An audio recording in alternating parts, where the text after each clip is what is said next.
The thing about the Newport Folk Festival is that it started in 1959. It's kind of the granddaddy of them all. It paved the way for things like Monterey Pop and Woodstock and today's festivals like Coachella and Governor's Ball and that sort of thing. Newport, in both the jazz and folk realms, was new in that they gathered the acts together and said, this is what's important. We are going to define this genre, and we're going to tell you that this is what's important in this musical realm. I think it starts as simply as the history, just not only of the festival itself, but of the fort here, and the fact that there's not another festival that I know of in the States that has such a beautiful location. The ruins, even the room we're sitting in today is kind of like a well-kept secret, kind of here in the heart of Newport, and it's beautiful. The festival's been going on, I think, 60 years or something, and many landmarks for big artists like Bob Dylan have happened here on these stages. It's kind of like, for some artists, maybe a diving point where you dive off into another level of success after you've completed your first round here.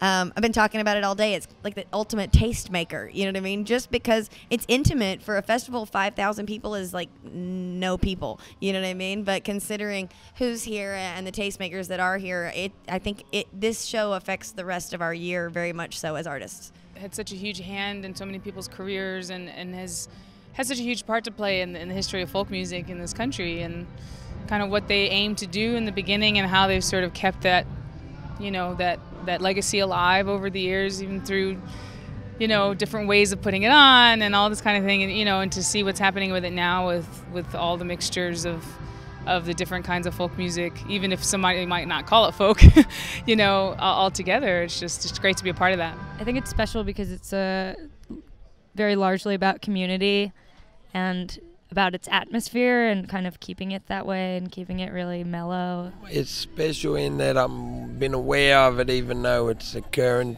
on the opposite side of the world from where I usually reside.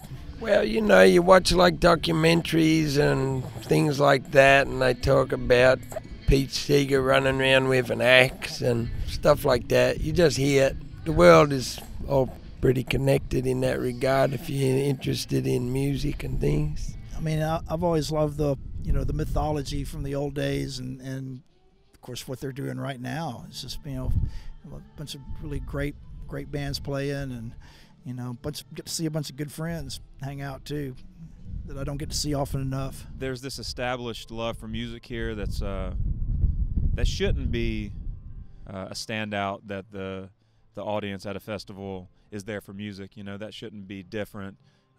There's a lot of great festivals, but this is just one of the great ones where the folks that come to it, they do so with the intention of hearing music and having good community through music, and it's not just a scene.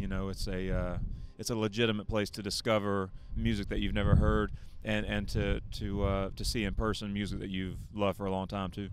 When it's curated in the way that it is, where it's so thoughtful, and you have the right artists, but you also have only a limited amount of people that are allowed to even be here, that it cultivates a spirit that belies the history of it. And you have so many artists around that I'm a fan of and also friends with. And so there's a familial kind of thing going on here that is unlike any other festival I know of. Newport, to me, is it's kind of a safe space for musicians. It's a place where musicians can get together and not feel like we're competing, and not feel like there's too much business going on. It's a lot of people jamming, supporting each other, catching each other's sets, learning from each other, and that's what I think makes it such a sacred festival and such a legendary place. Well, I think anytime you get to play and look at an open sea, is definitely an inspiring thing. We've never been this far east before. It's a new crowd, it's a new experience about to happen, and anytime you can partake in that is a challenge in front of you. You just take opportunity. Newport really is a special festival for a lot of artists and musicians.